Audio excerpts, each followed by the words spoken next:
할렐루야, 사랑하는 친구들, 어제 하루도 잘 지냈습니까? 자, 3월 29일 청매 큐티 시작하도록 하겠습니다. 이번 주부터 고난 주간이 시작됩니다.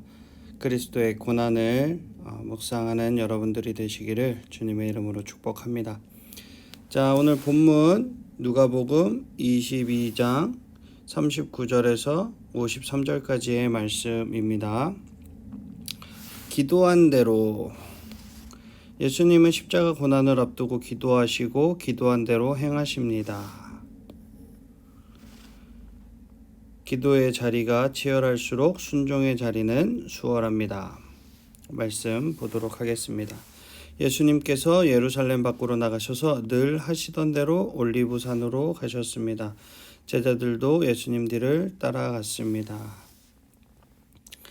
예수님은 늘 하시던 대로 기도하십니다. 예수님은 자주 이곳에서 기도하셨어요. 그리고 그 후에 유다가 예수님을 잡으러 이곳을 찾아온 것을 봐도 알 수 있죠.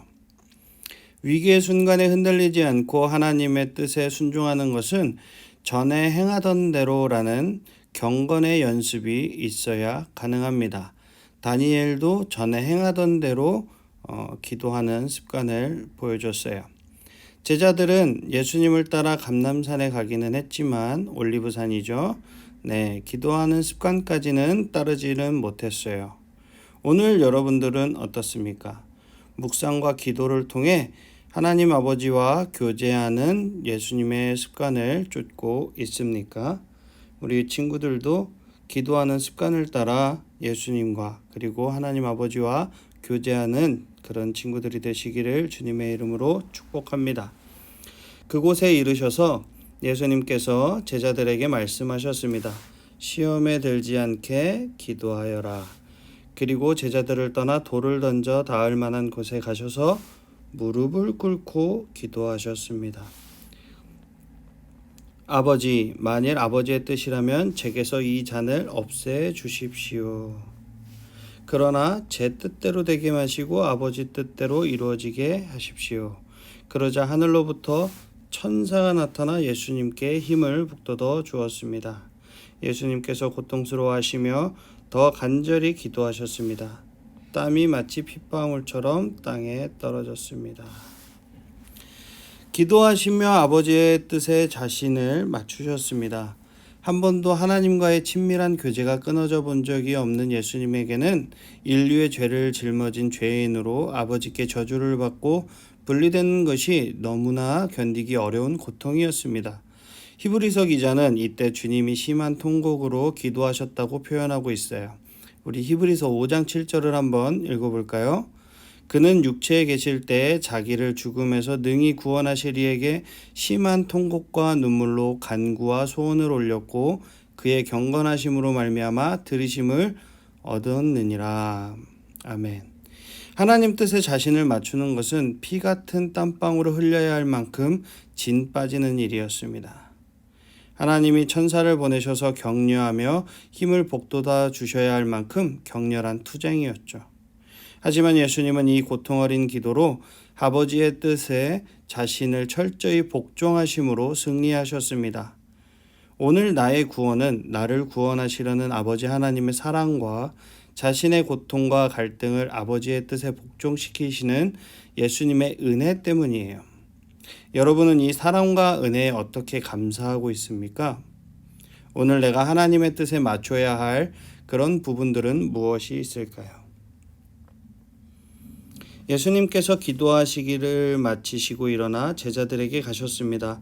그리고 제자들이 슬픔에 지쳐 잠들어 있는 모습을 보셨습니다. 예수님은 그들에게 말씀하셨습니다. 왜 잠을 자고 있느냐? 일어나라. 그리고 시험에 들지 않게 기도하여라. 제자들은 예수님의 열정적인 기도와는 대조적으로 너무 연약했어요. 시험에 들지 않도록 기도해야 할 제자들이 잠들어 있었기 때문이죠. 기도에 실패한 제자들은 사탄에게 빌미를 제공해서 예수님을 버리고 뿔뿔이 흩어져 도망하거나 예수님을 부인하거나 멀리 떠나버리는 등의 시험을 당할 것입니다. 시험을 당하셨을 때 오직 기도와 말씀으로 승리하신 예수님이 우리에게 기도하라고 명령하십니다. 지금 상황이 매우 심각한데도 기도하지 않고 될 대로 되라는 식의 그런 잠에 빠져 있지는 않습니까? 깨어 기도하는 여러분들이 되시기를 주님의 이름으로 축복합니다. 예수님께서 말씀하고 계실 때 사람들이 몰려왔습니다. 12제자 가운데 하나이며 유다라고 불리는 사람이 사람들을 이끌고 왔습니다. 그리고 예수님께 입맞추려고 가까이 다가왔습니다. 그러나 예수님께서 유다에게 말씀하셨습니다. 유다야, 입맞춤으로 인자를 넘기느냐? 갸론 유다는 입맞춤으로 예수님을 팔았어요. 존경을 표시하는 인사법을 예수님을 지목하는 신호로 사용한 것이죠. 예수님을 잡기 위해 사탄의 세력을 이끌고 온 자가 예수님께 존경의 표시로 입을 맞추는 것은 얼마나 모순인가요? 여러분들은 주님과의 관계를 내 이익과 욕심을 채우는 도구로 사용하고 있지는 않나요? 예수님 곁에 있던 사람들이 돌아가는 상황을 보고 예수님께 말했습니다. 주님, 칼로 이들을 칠까요? 그들 가운데 한 사람이 대제사장의 종의 오른쪽 귀를 칼로 베었습니다. 주님의 말씀을 이해하지 못하고 기도로 시험에 대처할 준비가 되지 않은 사람은 주님의 뜻을 거스르는 행동을 하기 쉽습니다. 무지한 열심, 기도로 준비되지 않는 봉사는 주님의 계획을 방해하고 공동체를 곤란한 지경으로 몰아갈 수도 있어요. 나는 어떤 문제든지 말씀으로 점검하고 기도로서 주님의 인도를 구한 후에 실행에 옮기고 있습니까? 아니면 즉흥적으로 행동하고 있습니까?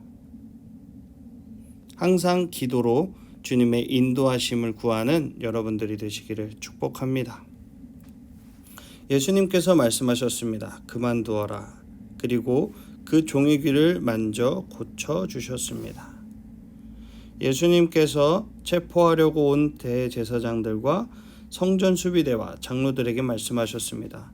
강도를 잡듯이 칼과 몽둥이를 가지고 왔느냐?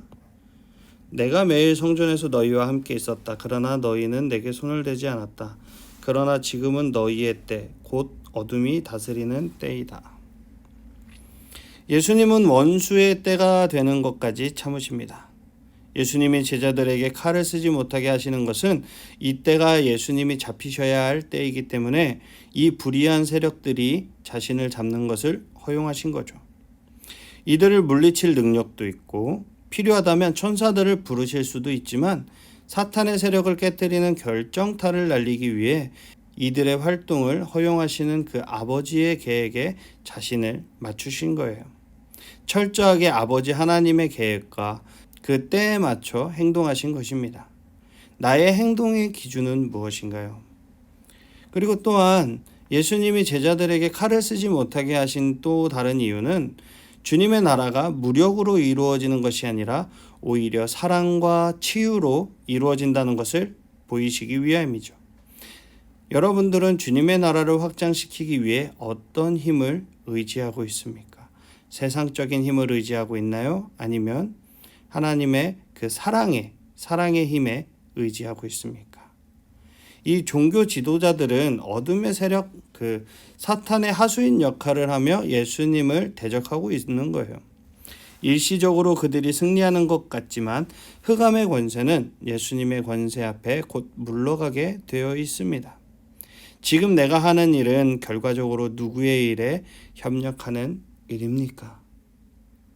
부디 성령님의 인도하심대로 예수님 따라 기도하는 그런 여러분들이 되시기를 주님의 이름으로 축복합니다. 오늘 하루도 기도로 깨어 주님의 뜻에 민감하게 반응하고 어두움에 속한 자들을 예수님의 사랑으로 품을 수 있는 우리 청소년부 친구들이 되시기를 주님의 이름으로 축복합니다. 아멘. 우리 친구들 내일 이 시간에 다시 만나요.